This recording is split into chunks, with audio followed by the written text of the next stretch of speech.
Morning. Good morning. All right, we're gonna try that again. Good morning. Good morning. Thank you. I'm really excited to have all of you here, and I just need to be honest about something for a second, which is fitting because we're talking about honesty and truth today. So I'm going to be a little bit of a hypocrite because I'm going to ask you to stand and worship with us, and I'm not going to stand. So please stand and worship with us.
grace is enough, more than I need. At your word I will believe. I wait for you, draw near again. Let your spirit make me new, and I will fall at your feet. I will fall at your feet, and I will worship you here. Your presence. Your presence in me, Jesus, light the way. By the power of your word, I am restored, I am redeemed.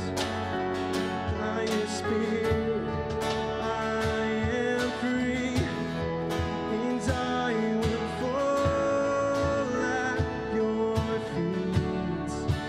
I will fall at your feet, and I will worship you here.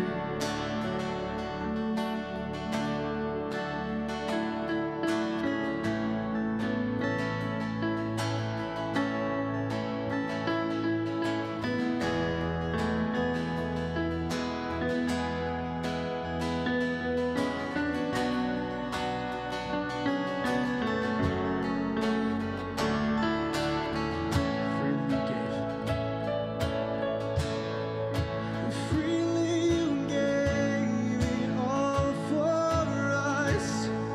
Surrender your life upon that cross. Great is the love poured out for all. This is our guide. Lifted on high from death to life. Forever our God is glorified. Servant and King, we rescue the world. This is our God. Freely you gave all for us. Surrendered your life upon that cross. Great is the love poured out for all. This is our God. Lifted on high from death to life. Forever our God is glorified. Servant and King, rescue the world. This is our God. And I will fall at your feet. And I will fall at your feet. And I will worship you here. And I will fall at your feet. I will fall at your feet, and I will worship you here. 'Cause freely you gave it all for us. Surrendered your life upon that cross. Great is the love poured out for all. This is our God. Lifted on high from death to life. Forever our God is glorified. Servant and King,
ask that as this service continues, that we would continue to be able to enter into worship.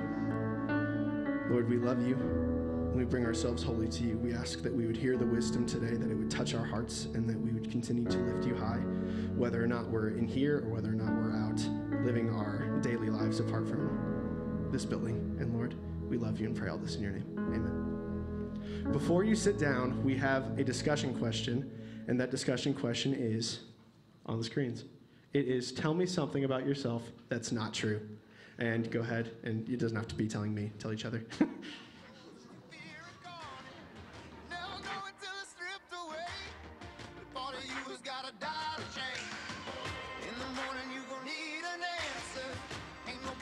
Change the standard.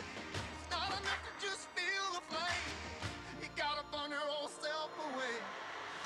Hold on tight a little longer.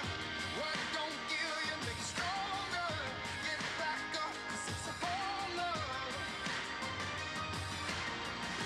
You can't change without a fallout. It's gonna hurt, but don't you slow down. Get back up, 'cause it's a whole love.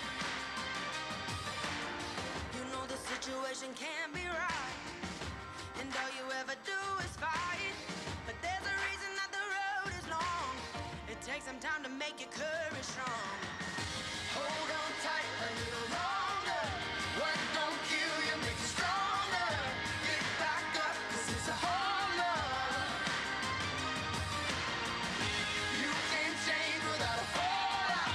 It's gonna hurt, but don't you slow down. Get back up, 'cause it's a whole love.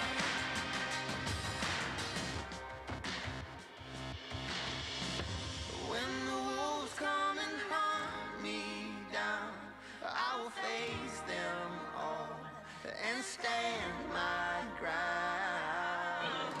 'Cause there's a fire burning deep. They will see my strength in this love I've found. Whoa. Hold on tight a little longer. What don't kill you make you stronger. Get back up, 'cause it's a whole love. You can't change without a fallout. It's gonna hurt, but don't you slow down. Get back up, 'cause it's a whole love.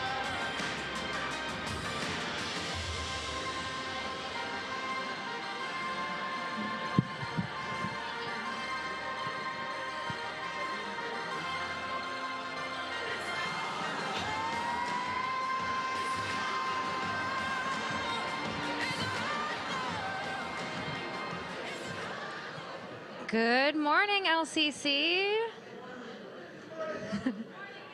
I hope lying doesn't come too easily to you guys, and I also really hope the sermon's going to make the reason why our pastor just asked us to lie make more sense. I have a couple of announcements for you guys today, and while I'm talking at you, it would be a really great time to let us know that you're here. You can do that either on the Connect card, or you can use the app. The live event will let you check in and let us know you're here. So go ahead and do that. I won't mind. The first announcement I have for you guys is actually something that's happening tomorrow. It's a ladies' fellowship night. There's going to be thumbprint painting crafts, and all the materials are provided. So you just need to show up if you're a lady right here at 6:30, right here at the church. So please be here tomorrow. We have another social event coming up that was originally scheduled for a past date and did not happen, and is now rescheduled for Saturday, April 28th from 6 to 9 p.m. here, and that's our game night and potluck. So if you'd like to come play some games, just bring some food to share and play some games and get to know some other people here at LCC. Again, that's April 28th from 6 to 9 p.m. here at LCC, and that's a Saturday. Our major event that we have coming up soon was also rescheduled because of the weather, but we have our Spring Fun Fest that will now be on May 20th. So when we were supposed to have it, it was like dreary and April-y and rainy and cold, and hopefully May 20th we won't have any of those things, and it'll be an awesome time for us to bless the neighborhood around us. So we'll still need help for that, and we hope to have just fantastic weather to have a really, really great time at that. So there's information at the booth outside in the lobby if you want more information about that. And the final thing I have for you is that on the first Sunday of every month, you probably heard about this a lot, we serve food to the homeless at Lafayette Transitional Housing. So that's the first Sunday. So the next one coming up for that is May 6th. If you'd like to help out either by providing food or by providing hands to serve it, you can find more information either in the live event or at the coffee bar. Thanks a lot, guys. I'm glad you're here.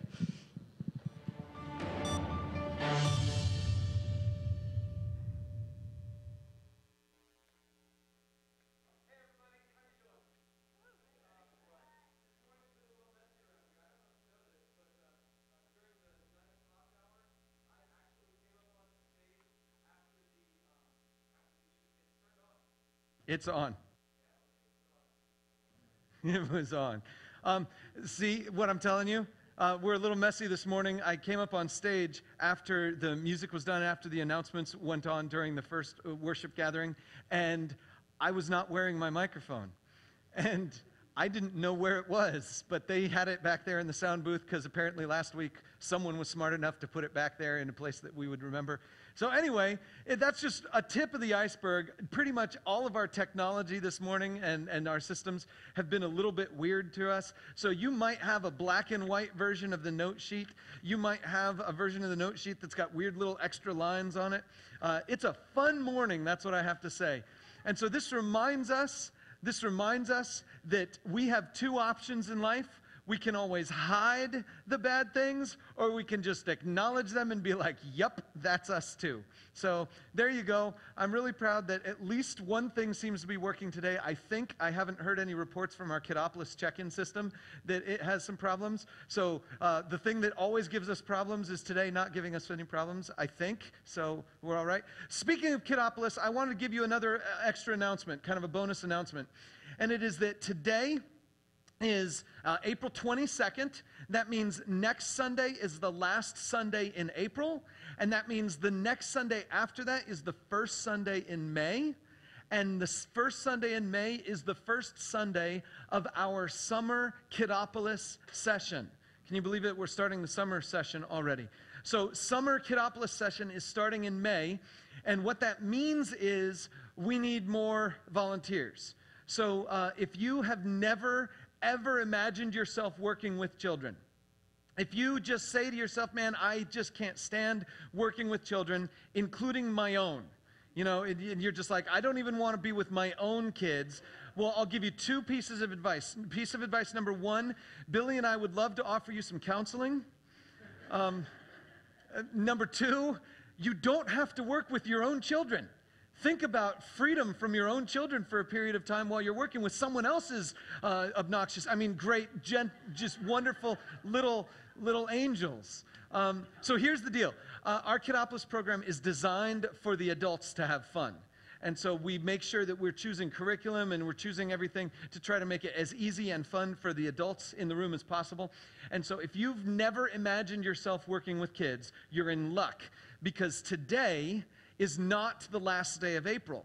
If you were to talk to Jacob Christian immediately afterwards, he's back there in the blue shirt waving. If you were talk to him immediately afterwards, we still have enough time for you to get into one of the Kiddopolis rooms next week and observe what goes on.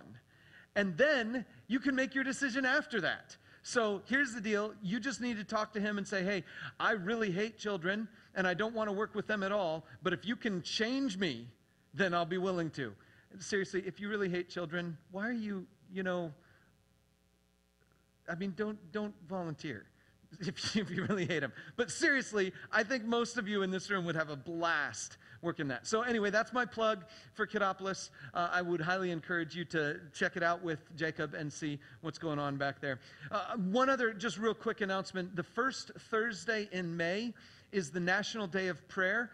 And as a church, we participate in that, and we've been doing it for a number of years. And so we'll give you more information next week about it and how it's all going to work and everything. But I want you to put it on your calendar. If you can get away for an hour at the lunch hour and meet us at Reilly Plaza downtown, there's going to be an event that happens down there, multiple churches all getting together just to pray. Someone's going to be doing some music for us. It's going to be a great time. So that's Thursday, the first Thursday in May. Now, you're going to need a Bible. We're going to be doing a lot of Bible flipping this morning, so if you have a Bible that you can flip through, that's great. Otherwise, you want to get an app on your phone, but you'll be doing a whole lot of tapping, and so you might want to download our app. Lafayette Community Church, just download our app from any of the app stores. Open it up from the menu on the side, choose the live event notes, and whatever shows up on the screen will show up on your device, and all the verses that we talk about today will be right there. If you log in, you can take notes, email them to yourself, and all kinds of stuff. But that's the way, hopefully, that you can follow along with us this morning. We've got a lot of ground to cover, so let's dig into it. Would you pray with me? And let's ask God to guide our time. Heavenly Father, we're so grateful that you give us your word, and we pray that we would receive it today. So much of our lives are shaped by us trying to pursue the path of most fun or pursue the path of most ease. And yet, sometimes when we encounter your word, it requires a little bit of work. And so I pray today, God, that you would do the work in our hearts and allow us to do the work together, that we might grow closer to you, might become more like you, and might, just as a result of today, be people of greater integrity. Lord, we're so grateful that you give us this opportunity to study your word and to be here with each other and to engage with you in this place, in your presence. Lord, we just ask that you would speak to us. Father, I pray that you would guard the words that I speak, the thoughts in all of our hearts, and that you would shape what happens here today to be according to your will. Give us your insight, your wisdom, and help us be wise as a result. We pray it all in Jesus' name. Amen. Hey, we've been in a series for a while now that we've been calling #Wisdom. It's a series where we've been going through the book of Proverbs. And the problem with the book of Proverbs, if you're familiar with it in the Bible, is that it's got a lot of little verses, a lot of little statements, one right after the other. And it can kind of feel like you're reading someone's Twitter feed. And so what we've done is we've hashtagged it all up.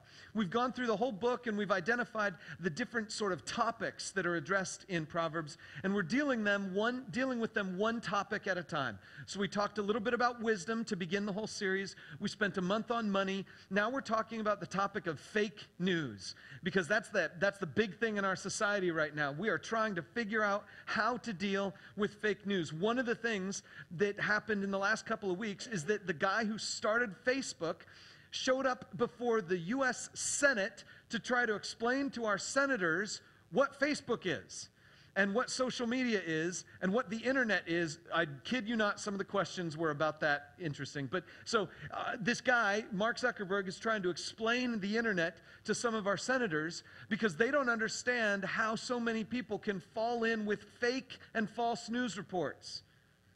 The truth of the matter is, all of us know, because we find lies to be juicy. We find them to be somehow tasty and palatable. In fact, scientific research has proven that you like falsehood more than truth. At least you share it more frequently than truth. You read it, you absorb it more quickly, more readily than truth. And so we as a people are just in this fake news sort of reality. And it's not just a hashtag, it's not just a thing that's going on in our society, it's something that as human beings we've been susceptible to for a very long time. I think the truth of the matter is, we don't really care about truth. We don't really care about truth. We want other things. Some of you know that, if you've been around here for a while, I'm involved in a lot of stuff in the church, which kind of makes sense. It's my full-time job. But I'm involved in a lot of stuff in the church. I do a lot of some things that, like, I prepare a message and I teach on Sundays. I interact with people during the week in different meetings. I also do a lot of creative stuff. So, you know, I'm one of the key graphic designers around here, and I'm involved in the music sometimes. And I'm also, like, our lead nerd. So I do like programming and stuff for computers. If you see anything around here that involves a computer, I've probably programmed it to do that. Whether it's how our screens out in the lobby operate or the Kiddopolis registration system or anything that. So I'm proud that at least that is working today, because that's something that I've been working on. In fact, that's something I've been working on recently. About 2 weeks ago, I decided I was going to overhaul our Kiddopolis check-in app so that the people who are checking in your children could spend more time with you and your kids and less time trying to fumble with the app. And so I wanted to make it smoother and easier, and I got that done. But you can ask my wife. For about 2 weeks, almost every night, I was saying to her, "Hey, Jen, look what I did. Look what I made on this app thing tonight." And she looks at it, and she's like, "Okay." And then finally, when it was almost all the way done, I gave it to her on a Saturday so that she could run through everything, you know, before Sunday was going to happen. I gave it to her, I handed to her my phone, and I was just like, "Okay, do stuff. You know, just do stuff." And she got like 2 taps in before she started telling me something that needed to change. And, you know, okay, so the truth of the matter is I needed the feedback. I need the feedback because I'm the one who made the thing, and I need someone else to view the thing and tap the thing and see if it works the way it's supposed to work and make sure all that stuff happens. And, you know, I need someone else to give me some constructive feedback or else the whole thing's not going to work. But I didn't want constructive feedback. I mean, you know what I wanted? Jen, don't pay attention to this, okay? Just don't listen for a couple minutes. What I really wanted is for her to say, "Oh, Jeff, this is amazing. This is better than the last time you showed it to me. I can't believe I'm lucky enough to have you as my husband. You are the greatest person that I have ever met. You are the best person on the face of the earth. I am so grateful to God for bringing you into my life." See, that's what I wanted to hear. And what I actually heard was, "I think you need to change this." It made it better. But the truth of the matter is, that's not what I wanted to hear. And I know you're with me on this because I know every single one of you in this room has asked a question to someone else and you did not want the truth. Does this dress make me look fat? Do you like my haircut? How about these sunglasses? You have asked the question so many times to so many people, and you don't want the truth. You can't handle the truth. That was awesome. See how that worked in? So anyway, this is the thing. We don't really want truth. What we want is something completely different. And that causes all sorts of problems, and it especially causes problems in the social media world. Because bottom line, all of us are basically just trying to say to the world around us, "Tell me I'm good." It's like a little child riding on a bike, raising his hands and saying, "Ma, look, no hands." Or a man in a chicken suit riding down... I found this on Flickr, I think it was, which, for those of you who don't know, is a photo sharing platform that really no one cares about anymore because everyone's on Facebook and Instagram and whatnot. But I found this, and this dude who took the photo, it was just some guy, he just took the photo, and he says in the caption of this photo, he was literally going down the middle of the street with his hands raised, yelling, "Look, no hands." Because this is us, okay? This is who we are as people. We don't care about truth. We don't care about authenticity. Maybe you're of the millennial generation. You're just like, everything needs to be authentic. I need to be authentic. You don't care about authenticity. None of us cares about truth, authenticity, about being who we really are. We are all the kind of people who will wear a chicken suit and yell in the middle of a public street just so long as we can make people love us. Just so long as we can make people say nice things about us. See, some of you in this room would wear a chicken suit because you know people would say things about you that would be nice. And some of you won't wear the chicken suit because you're afraid people will say things about you that are mean. We don't care what the truth is. We just want people to be nice to us. You see, our problem is that we don't actually want truth. Let me share with you this verse from Proverbs because I think it sets the stage. It says this: "The discerning heart seeks knowledge, but the mouth of a fool feeds on folly." You see, in most of the book of Proverbs, the word mouth is used when it's talking about talking. Someone who's speaking. The mouth is about, someone who is speaking lies or they're speaking truth. But here, it's not about something you're speaking. It's about something you're consuming. And the mouth of a fool feeds on folly. This is saying that foolish people, they like more foolishness. Now, it doesn't seem like foolishness at the time. It's just something you want. It's just something that makes sense to you. It's just something that feels right. It seems right. We even use the word tasty or juicy when we're talking about lies. Deception is one of those things that we are willing to take in just so long as it's good. But the discerning heart seeks knowledge. So here's our problem. We as people are tempted to reach out, grab, consume, and embrace the falsehood. And as a result, that infects everything about our lives. So why is that the case? So I'm going to give you a couple reasons why I think we tend to avoid the truth. And they kind of start with this passage in Proverbs. Take a look at this. It says, many are the plans in a person's heart, but it's the Lord's purpose that prevails. What a person desires is unfailing love. Better to be poor than a liar. The fear of the Lord leads to life, then one rests content, untouched by trouble. Now, this is one of those passages in the book of Proverbs that if I didn't lump it all together into one paragraph, if I put them all on separate lines as separate verses, you could easily feel like there's no connection between them. There's no connection between these sentences. It could feel like someone's Twitter feed because you start at the top and it's talking about God. It's talking about how God always gets what he wants. And then the next section is talking about, okay, so some people really want love, unfailing love. And then it totally changes topic by talking about poverty or being a liar or something. You know, some people, you know, poverty, lying, that kind of thing. And then the very bottom, it talks about, you know, okay, so if you fear God, then you can rest content, untouched by trouble. How do any of these things relate to each other? Well, I think they all relate to each other at the very beginning. You see where it says many are the plans? Yeah, you've got a lot of plans. I've got a lot of plans. We all have a lot of plans. And what are those plans? I make plans that will help me get people to love me. I make plans that will help me get more wealth. I make plans and strategies that will make my life free of trouble. See, the plans in my life try to accomplish these three goals. The plans in my life try to get me more love, get me more money, and get me more comfort. And if you look at that, that's what's going on here. What a person desires is unfailing love. It's better to be poor than a liar.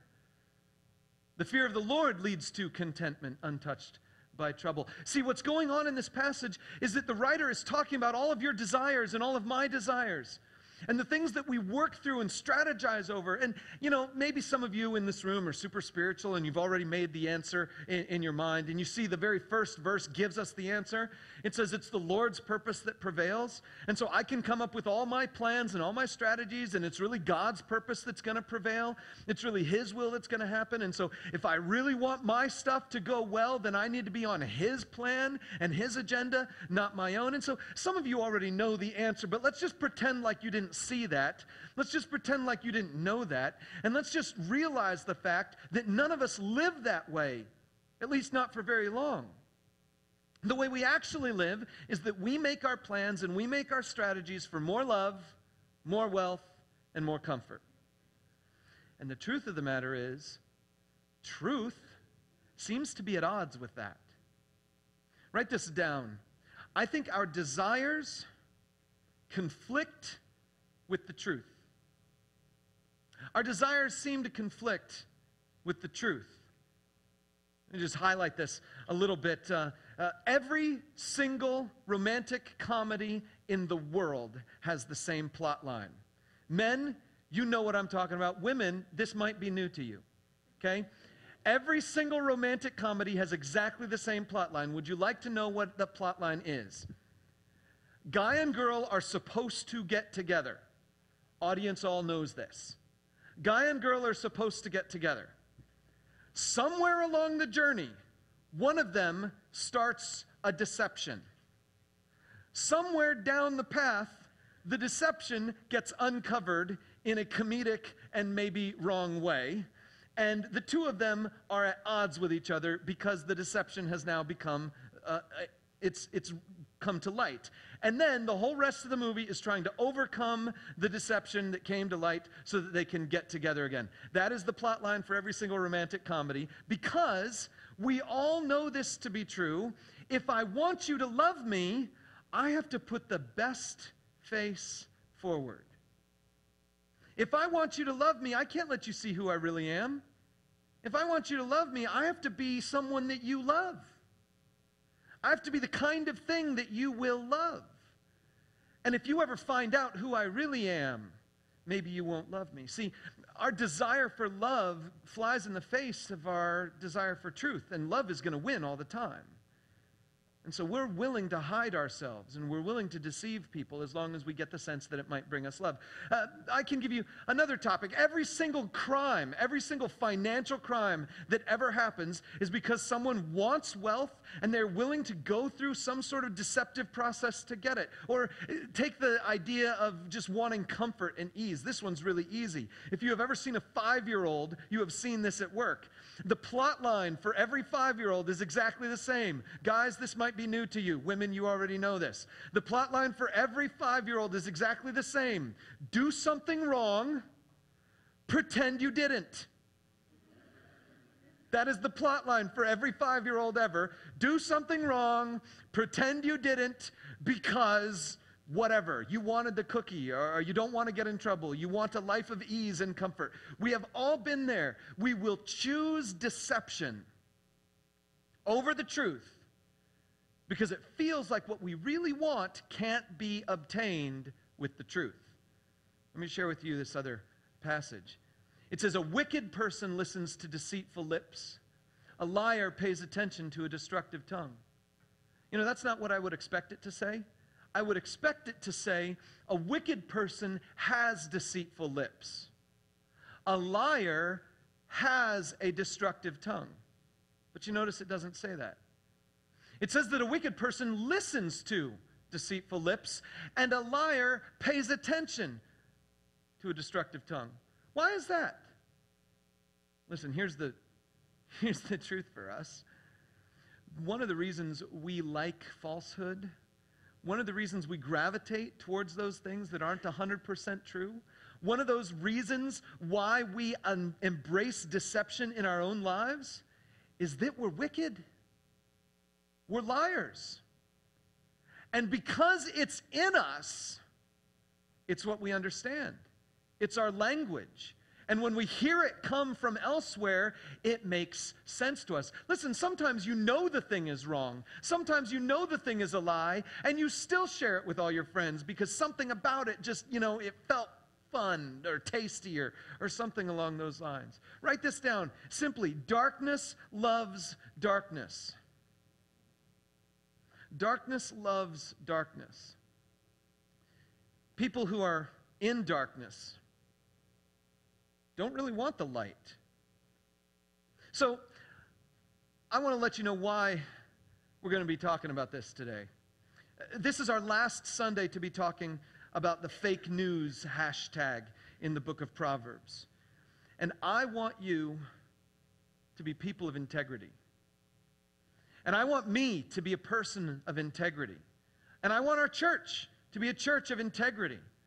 And there are a couple really big reasons why I want this for you and why I want it for us. Let me share this one with you. From Proverbs, it says, gold there is and rubies in abundance, but lips that speak knowledge are a rare jewel.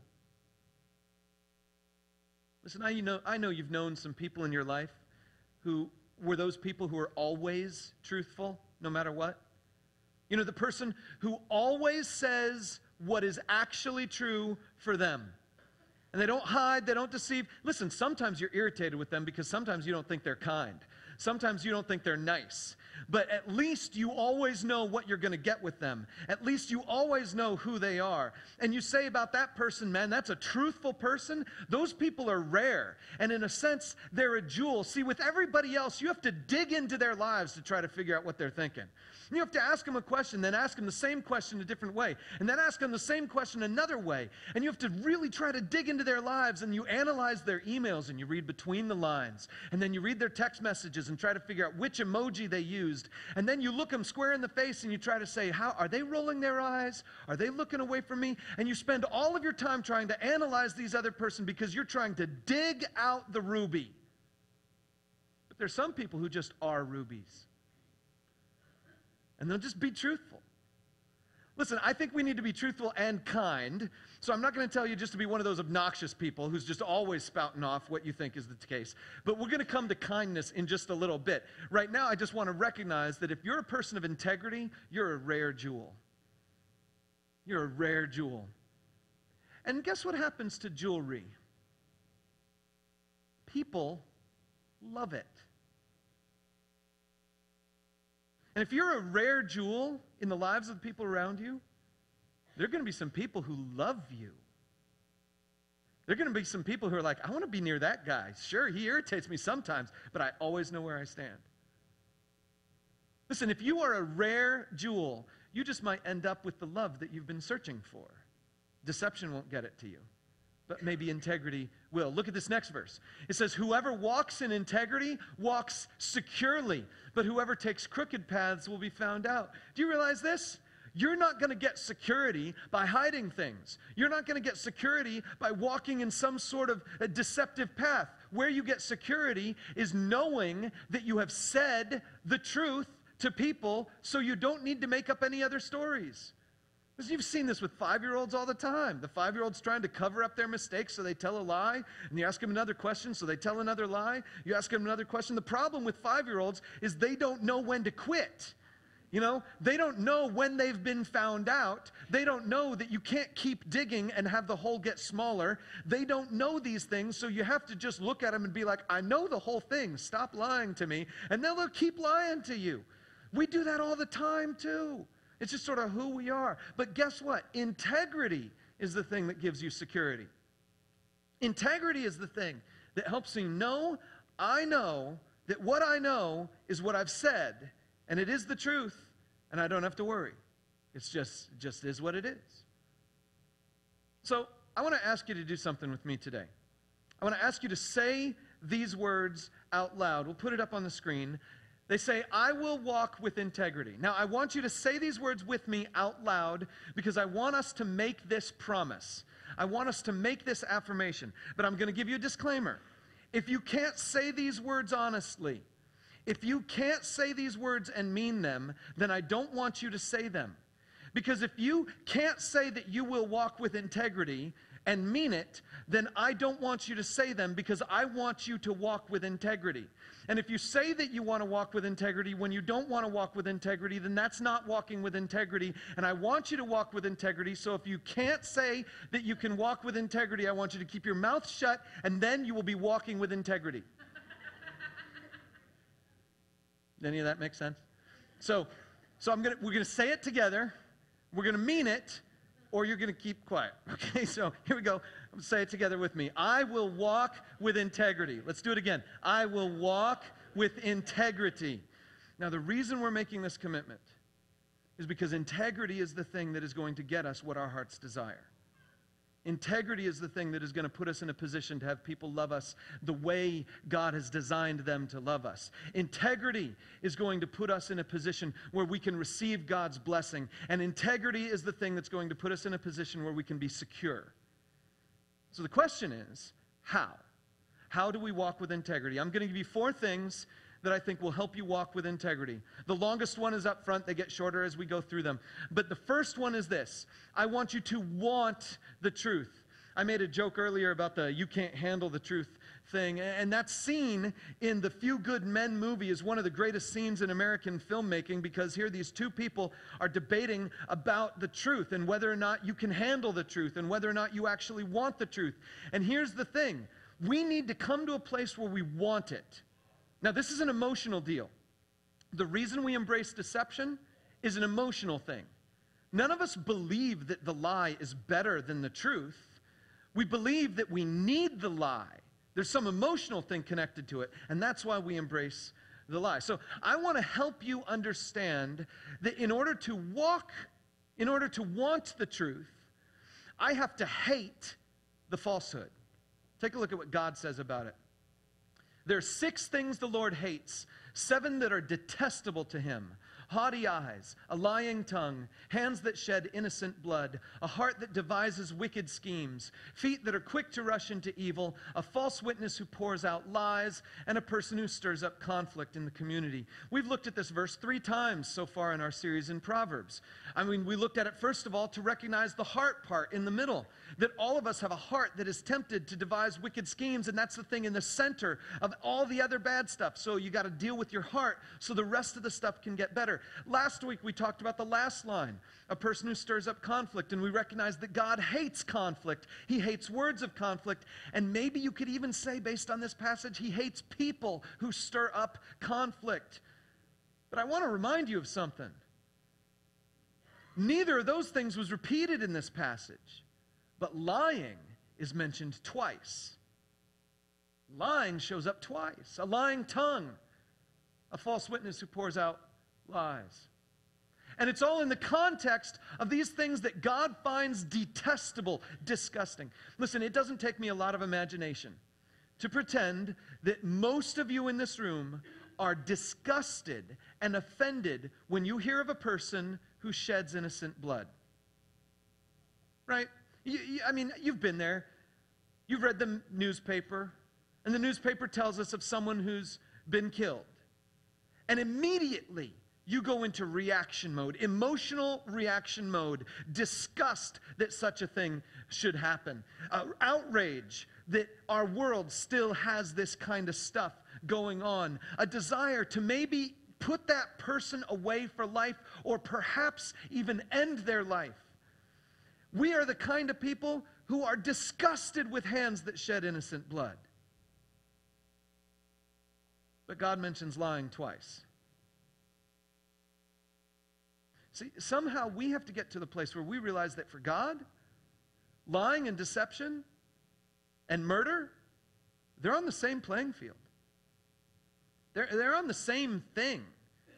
And God hates murder, don't get me wrong. He absolutely hates shedding of blood. But our problem is that we don't have a clue how much God hates deception. We don't have a clue how much God hates lies.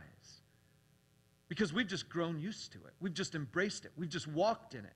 That's just the kind of people we are. We feel like deception is going to get us what we want, so we walk in it long enough and then forget that God hates it. I need you to realize how disgusting it is. Take a look at this next one. It says, the fear of the Lord is to hate evil. I hate pride and arrogance, evil behavior, and perverse speech. God hates these things. Look at this next section, a whole bunch of Proverbs.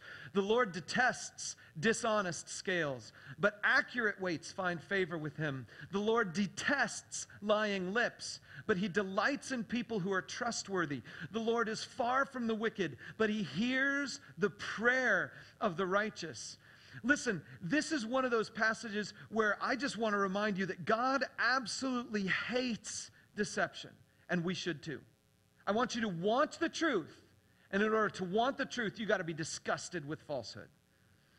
But not just because God hates it, also because it's really rather foolish of you to embrace deception. Let me show you a couple other verses here. This next one says, the integrity of the upright guides them, but the unfaithful are destroyed by their duplicity.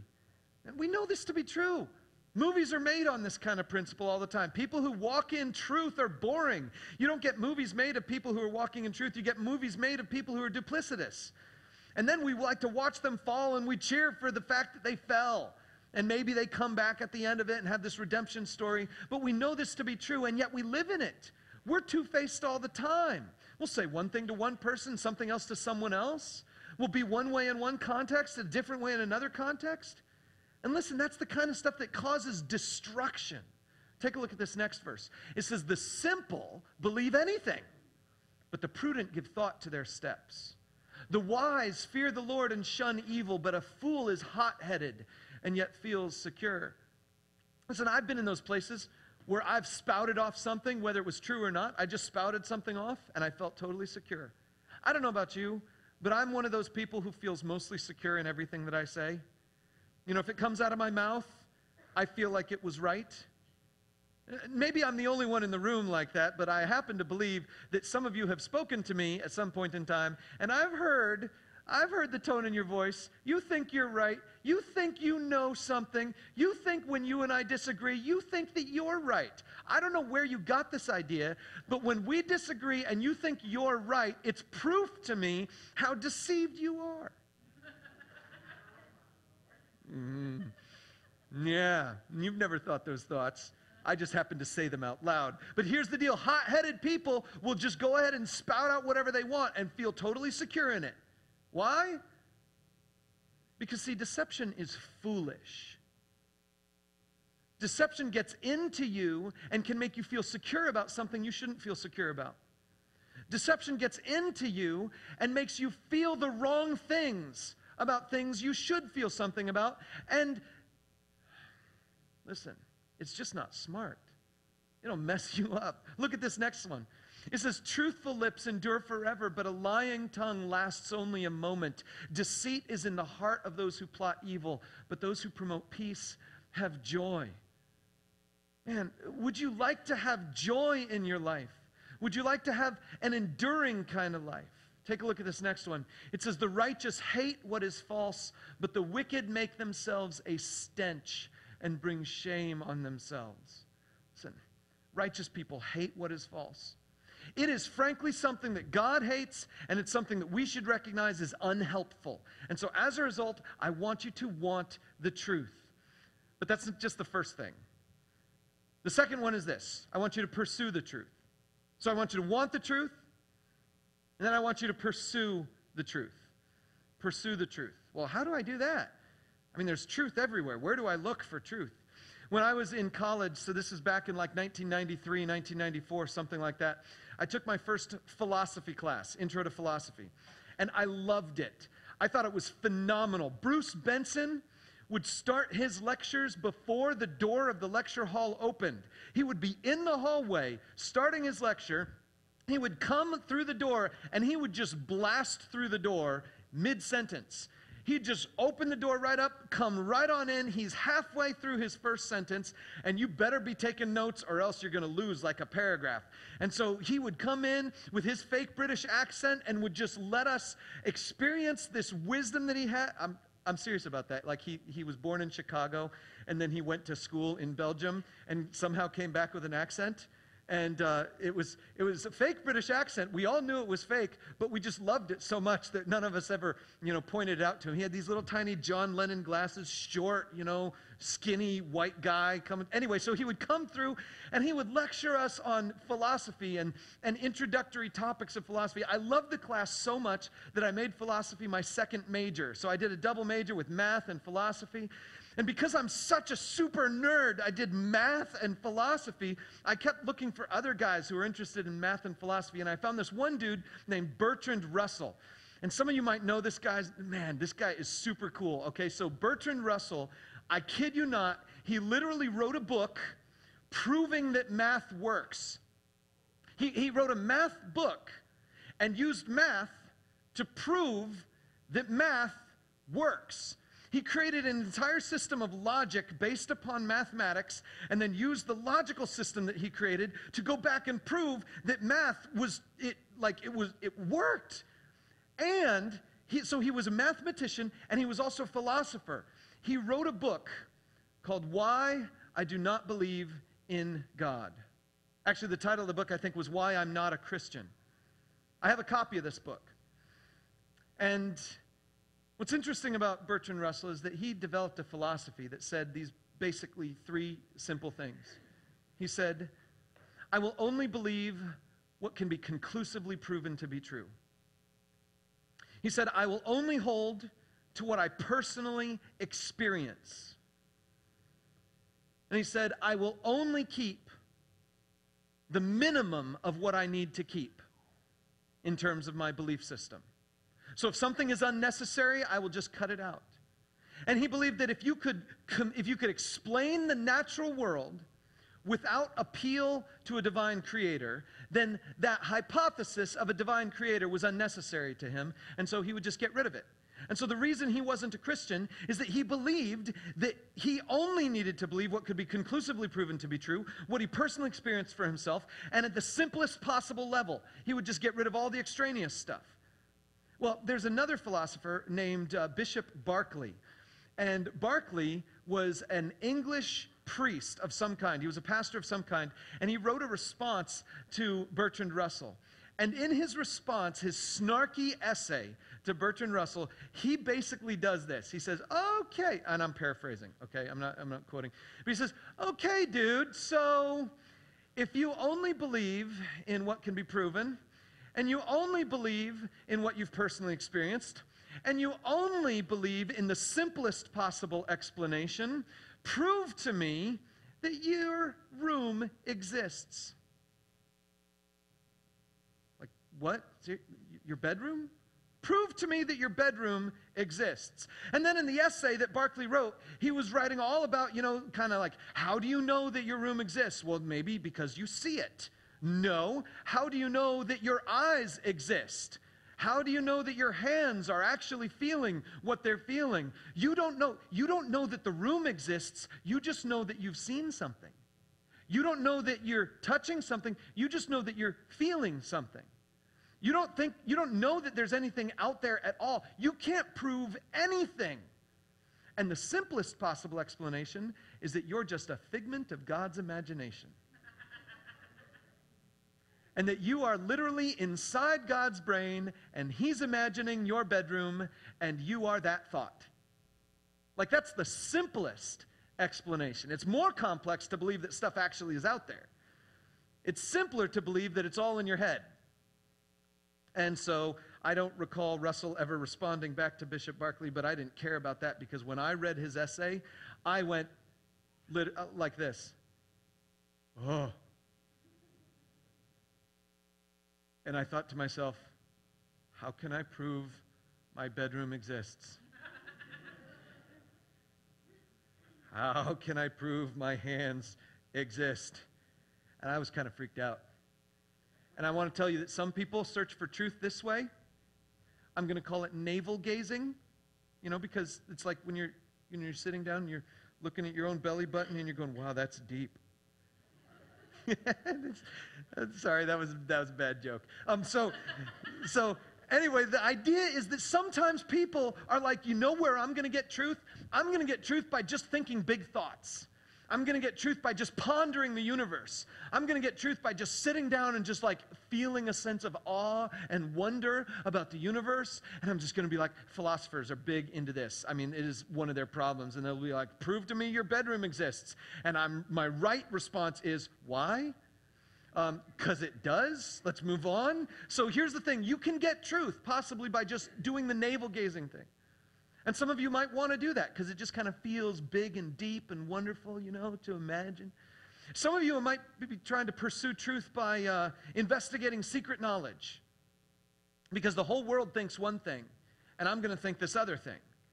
And when I think the other thing, when I think something that's different from the whole rest of the world, then that's my truth. And I feel really good that's how the whole conspiracy theory thing works. Listen, I'm going to go ahead and do something. I didn't think I was going to do this, but I'm going to go ahead and do it. I did not put it on your note sheet. You don't have to write this down. I'm going to put it up on the screen only, because I didn't want Google to search it. But I'm going to go ahead and stand on a soapbox here for just a brief moment and give you the conspiracy theories that are not true. Okay, are you ready for this? I hope I don't offend any of you, but I'm just going to go ahead and lay it out for you. Okay, so here we go. Number 1, yes, we landed on the moon. Number 2, chemtrails are not a thing. Number 3, yes, the earth is round. Number 4, gravity is real. I can tell you why we know these things to be true, but I will come to that in just another moment. I want to also let you know that basically nothing in the Da Vinci Code is real. Don't buy into the Da Vinci Code conspiracy. It's all fabricated. It is a novel. But there are also some problems for Christians, okay? Because there's some Christians who have gravitated towards a couple conspiracies that I think it's my responsibility to debunk really quickly, really briefly here today. So let me show you a couple of these. Here we go. Yes, humans are causing global warming, at least in part. The scientific evidence for this is overwhelming, and to deny it is just being foolish. Neanderthals were probably real. Yes. The scientific evidence for human-like creatures before human beings is overwhelming. There probably were something like that back then. Neanderthals are probably real. And then I can't say definitely because, I wasn't there and I haven't done the research myself, but I'm going to say probably real. And then the universe is really, really old. Now, some people would say, well, God created the universe like 6,000 years ago. And I would say, okay, yeah, fine. Maybe he created it 6,000 years ago, but when he made it really old. I believe God has the power to create the entire universe in just 6 days. I totally do. I believe God has the power to create everything in less than that. To limit God to needing 6 whole days to create the universe is foolishness. He's God. He can do anything he wants. But he chose to create a world that looks 14 billion years old. And he chose to create a world that, based on mathematical measurements, measures to be 14 billion years old. So I'm okay with God creating this. I believe in Genesis. I think Genesis is the literal truth. But I also think that there's some conspiracies that Christians tend to believe because they want to feel like they've got some secret knowledge. Oh, and 2 more, okay? 2 more. Yes, the FBI was probably justified in investigating Hillary. And yes, the FBI is probably justified in investigating Donald Trump. Okay? So let's just move past some of this stuff and be people who desire truth above all. Because if you want truth, you're not going to get it by gazing at your navel. You're not going to get it by just exploring conspiracies. You're going to get it by working for it. Let me show you this next verse from Proverbs. It says, "My son, if you accept my words and store up my commands within you, turning your ear to wisdom and applying your heart to understanding. Indeed, if you call out for insight and cry aloud for understanding, and if you look for it as for silver and search for it as for hidden treasure, then you will understand the fear of the Lord and find the knowledge of God."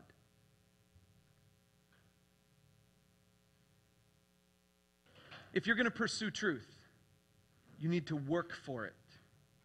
It doesn't come any other way. A couple weeks ago, I gave you a little recipe for how to find truth, and I'll just put it up on the screen here and mention it again. The first question is, what's been revealed? What has God actually said versus what people say about what God has said? What has been tested? What has been verified by many, many people over a long period of time that is actually true because it exists time and time and time and time again because God created a world that can be tested. What about the third one? What have I experienced? I keep that at the bottom. But then at the end of going through this process, I have to make a choice. I have to make a decision. It's not just good enough to think about the truth. I have to decide about the truth. So, there are just 2 other things I want to give you by way of being people of integrity. These ones go quickly. The next one is give the truth. Give the truth. I want the truth. I pursue the truth, and then I'm going to give the truth. Take a look at Proverbs 15:7. It says, "The lips of the wise spread knowledge, but the hearts of fools are not upright." Wise people are going to spread knowledge. Look at the next one. It says, "Whoever conceals their sins does not prosper, but the one who confesses and renounces them finds mercy." Confession is just simply acknowledging to God that what you've done is what God says about it. It's not saying, "God, here's what I did, here's what I did, here's what I did." It's saying, "God, what I did was wrong." Confession isn't calling someone else on the phone and saying, "This is what I did, this is what I did, this is what I did." Confession is when you call them up and say, "What I did was wrong."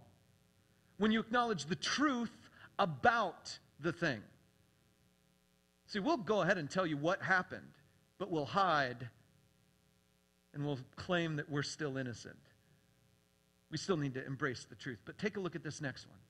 It says, "Better is open rebuke than hidden love. Wounds from a friend can be trusted, but an enemy multiplies kisses. One who is full loathes honey from the comb, but to the hungry, even what is bitter tastes sweet." This is another one of those proverbs that initially I didn't think were related to each other.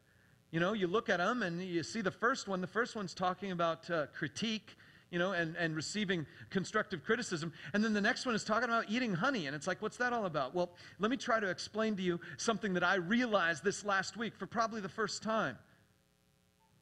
One who is full loathes honey. If someone is full, you can give them the sweetest thing in the world, and they won't want it. If they are absolutely full, you can give them the sweetest possible thing, and they won't want it. If someone is hungry, you can give them something bitter, and they will love it. You see, our problem is when it comes to truth, we are not hungry. We're not. We're not hungry. We think we're full. We are all full of it. We think we've got it all. We think we know all the answers.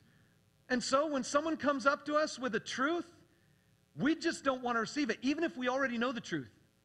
You know, someone comes up to me and they tell me something about myself that I already know, that's the time when I want to punch them. You know, it's totally the truth.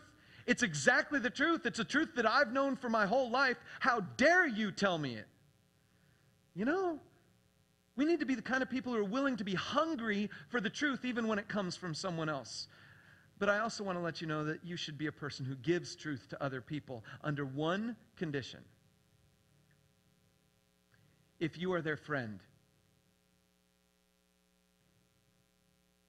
I highly encourage you to be a truth teller, a truth giver. But before you give truth, you need to be a person who's a friend.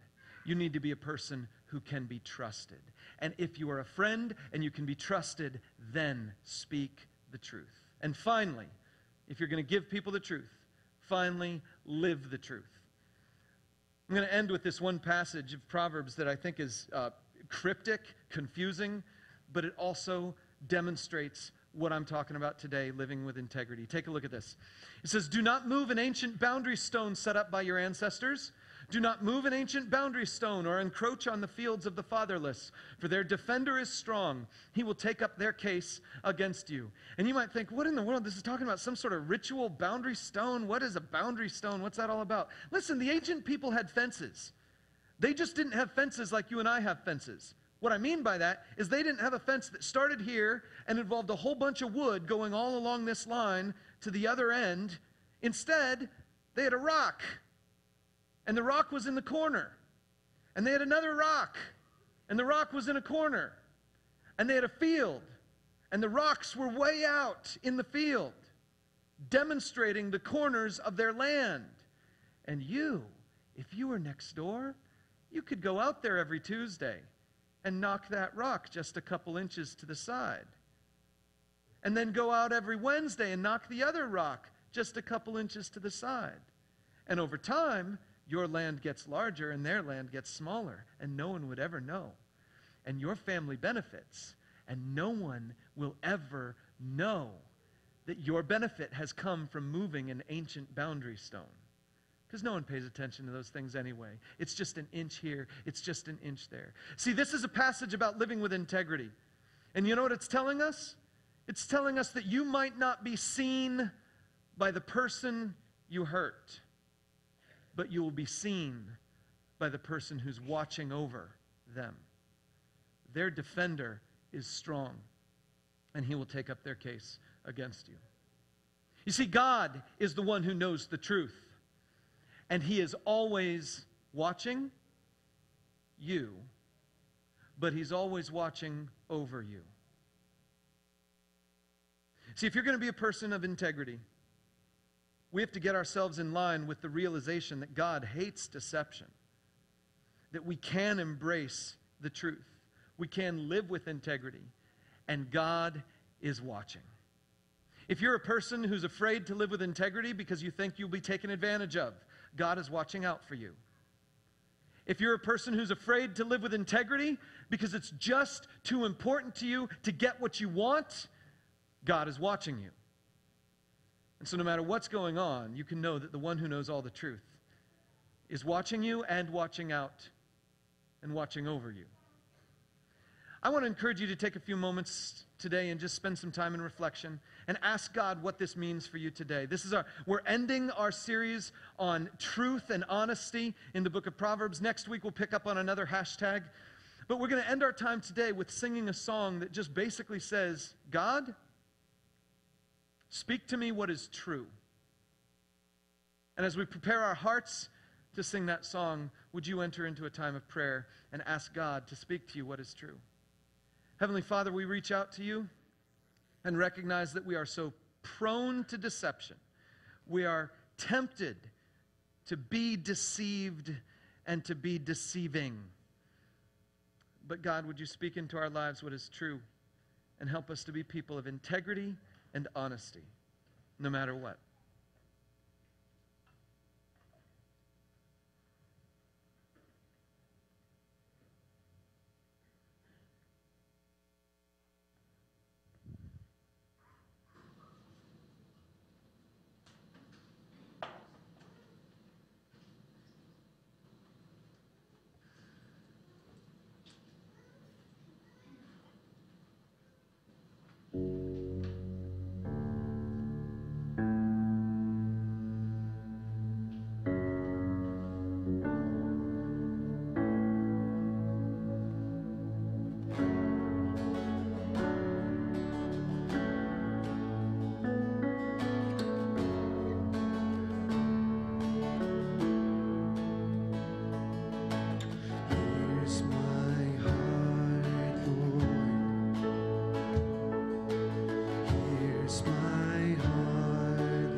So as we are heading out of this place today, in the Bible it talks about being people of the light, being people not of the darkness, but people living in the light that Christ has offered us. And so as we go this week, be that light. Live into it and be that to the world. See you next week.